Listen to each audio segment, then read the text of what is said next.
Compartimos, por supuesto, en los siguientes minutos una nota o entrevista, podríamos decir, con el diputado nacionalista Pablo Abdala, a quien recibimos cuando son las 11:21 aquí en FM San Ramón. ¿Cómo le va? Buen día. ¿Qué tal? Muy buenos días. Un gusto. Bueno, con mucho trabajo, ¿no? En el sector pesquero, en la ley para agravar penas en narcotráfico, en lo que tiene que ver con las imágenes religiosas en espacios públicos, realmente con trabajo ajetreado allí en la Cámara, ¿verdad? Sí, es verdad. Realmente la actividad parlamentaria es muy apasionante y además es interminable, porque aquí todos los temas de la vida del país pasan por el Parlamento, entonces uno tiene que ser un poco selectivo a la hora de escoger las prioridades. Y naturalmente después depende de la distribución del trabajo que realizamos los legisladores en el ámbito de nuestras bancadas, pero con muchas ganas y con mucho entusiasmo. Bien, dígame, con respecto a esto que tiene que ver, para hablar de un tema, ¿verdad?, para elegir algo, lo que tiene que ver con agravar las penas por narcotráfico. Bueno, ¿cómo se está manejando esto? Y cuéntenos un poco lo que es este planteo brevemente, ¿verdad?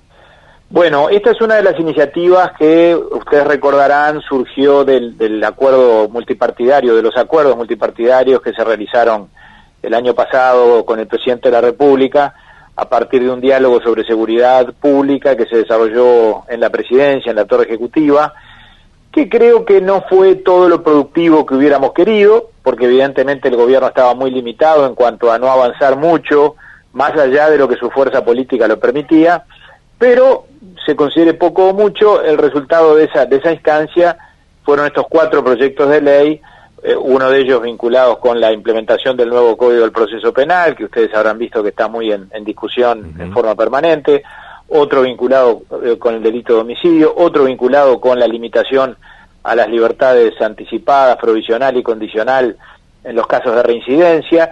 Y el cuarto proyecto es este al que usted hace referencia, que es la revisión de la ley de estupefacientes.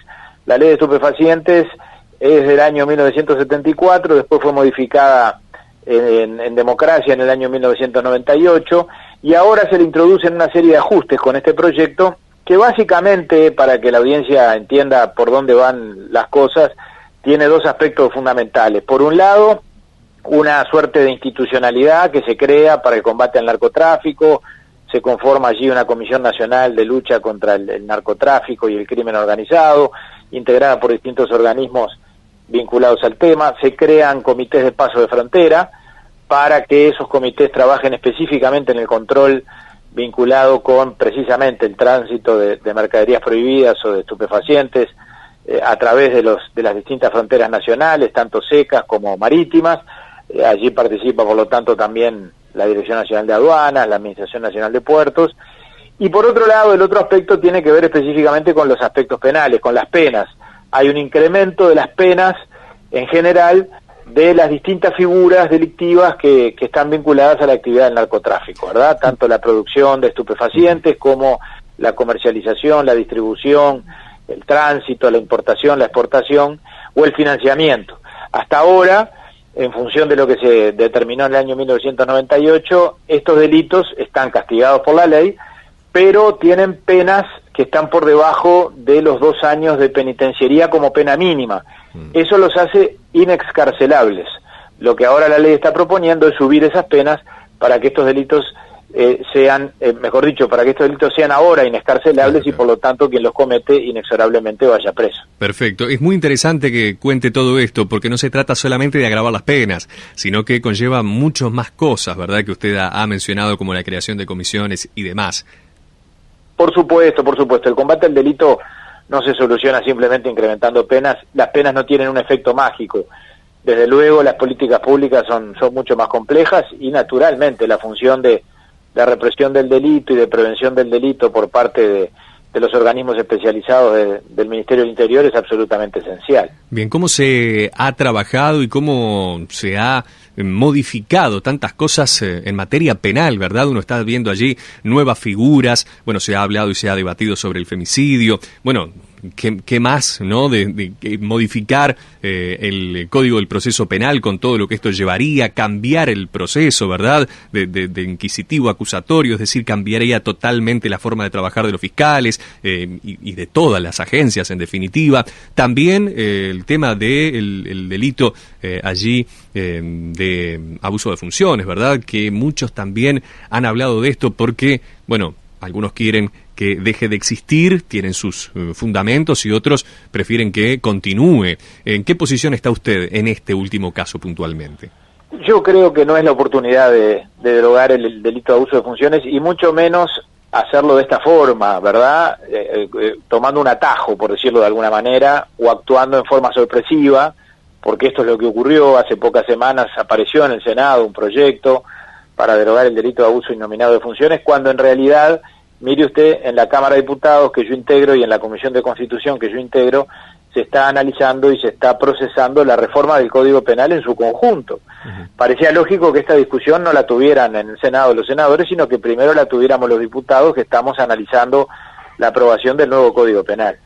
Sin embargo, por alguna razón que obviamente está más allá de lo jurídico y más allá del derecho penal, entiendo yo que por motivaciones de carácter político, vamos a decirlo claro, el oficialismo, pretendió o pretende, por una vía rápida, eliminar este delito. Creo que no es el momento ni la oportunidad correcta. Creo que la opinión pública va a hacer una lectura inapropiada de esta decisión, porque en definitiva esto afecta, como se dice, tiene nombre y apellido, es decir, esto afecta directa o indirectamente distintas causas penales que están en marcha con relación a funcionarios públicos de los anteriores gobiernos, y eventualmente también puede afectar por anticipado o de antemano la dilucidación de otras causas que se están procesando en la justicia, como por ejemplo toda la investigación vinculada con las presuntas irregularidades de ANCAP.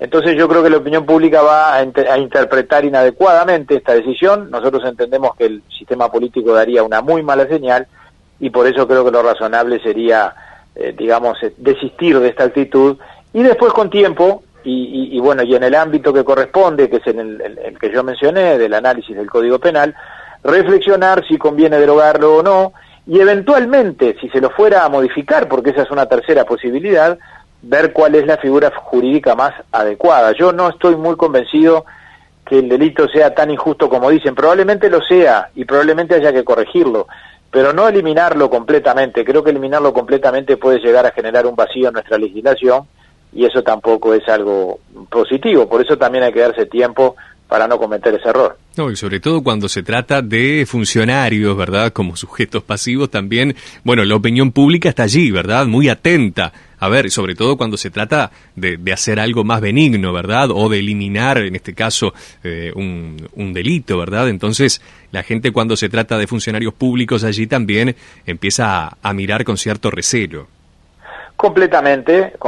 La actividad pública es una actividad muy ingrata muchas veces, implica recorrer caminos espinosos, áridos, pero esto es parte de ese análisis, y todos los partidos hemos pagado tributo a eso en el pasado, más cercano o más lejano, y creo que todos tenemos la obligación, sin embargo, de no darle señales equívocas a la población, y en un momento donde la política sufre una situación de desprestigio o de cierto deterioro frente a la visualización de la opinión pública, en forma más justa o más injusta, eso lo podemos analizar.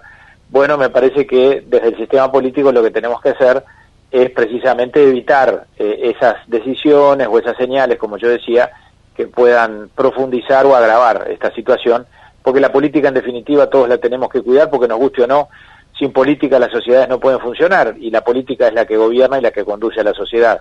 De manera que en ese sentido creo que tenemos una gran responsabilidad los que en este momento estamos ejerciendo la representación pública.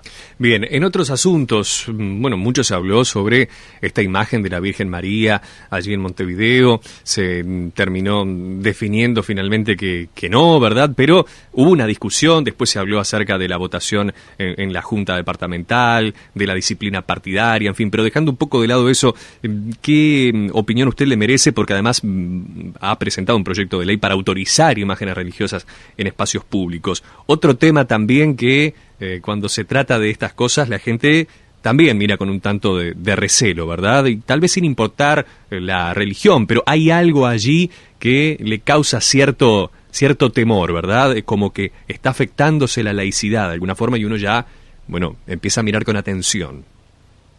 Bueno, lo que ha estado en debate en toda esta discusión relacionada con el emplazamiento de una imagen de la Virgen María en la Rambla de Montevideo es el alcance de la laicidad, el sentido y el alcance de la laicidad.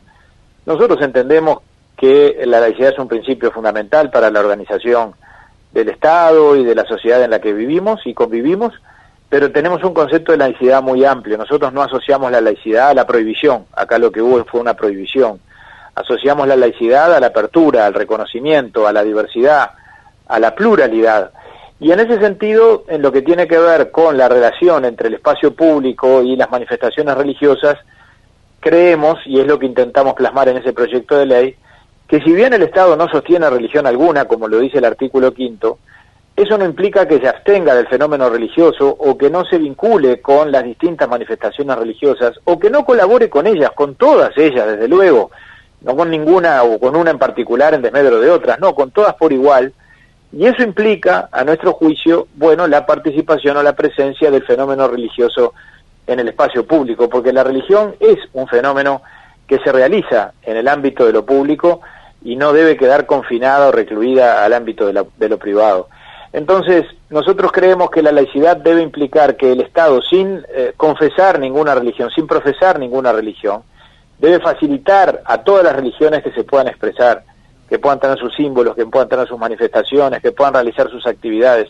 El espacio público es de todos y como es de todos, creo que todos en el marco de la diversidad tenemos que aprovecharlo y utilizarlo, porque además es lo suficientemente amplio y generoso el espacio público, no es acotado ni reducido, como para que efectivamente a todos nos pueda albergar, como de hecho ha venido ocurriendo. Lo que nosotros estamos proponiendo no es muy distinto de lo que ha venido pasando en el Uruguay, porque esta discusión se plantea ahora, pero desconoce la misma, o por lo menos la conclusión a la que se llegó, todo lo que ha venido ocurriendo en el pasado, tanto en Montevideo como en las distintas localidades del interior. Es evidente que se ha dado curso a la expresión y a la ubicación de símbolos, no solo religiosos, culturales, filosóficos, políticos.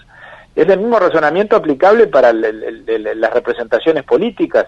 Yo no me agravio cuando veo un monumento o una calle o un espacio que lleva el nombre de una figura representativa de un partido político que no es el Partido Nacional, todo lo contrario, lo entiendo y además me parece bien que eso ocurra y me parece bien que todo eso se integre en una misma dimensión, repito, que debe ser fundamentalmente de diversidad, de riqueza, de amplitud y donde todos podamos, por lo tanto, en el marco de la tolerancia, vivir en paz y a partir de una sana convivencia. No, y que Montevideo y el Uruguay todo tiene ya sus monumentos. Usted sabe que, y tal vez me lo sepa explicar, yo realmente no sé si hubo alguna razón en especial o se trató de algo transitorio.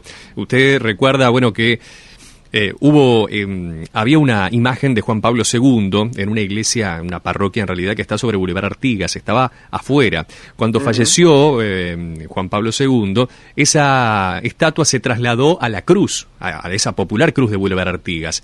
Sí, sí. Y al poco tiempo volvió a la iglesia. Yo no sé si fue algo transitorio o ocurrió algún tema similar a este, en donde Juan Pablo II retornó a la iglesia y salió de esa cruz en donde había estado. Digo, no sería la primera vez, ¿verdad?, que ocurren este tipo de cosas, pero tampoco lo digo con exactitud porque me suena raro que haya sido algo provisorio, ¿verdad? Pero lo cierto es que pensé que iba a quedar definitivo y después volvió a su lugar. No se habló mucho de ese tema, pero cuando ocurrió todo esto de la Virgen, si bien fue un tema totalmente distinto, me hizo acordar también a esa situación. No es algo nuevo.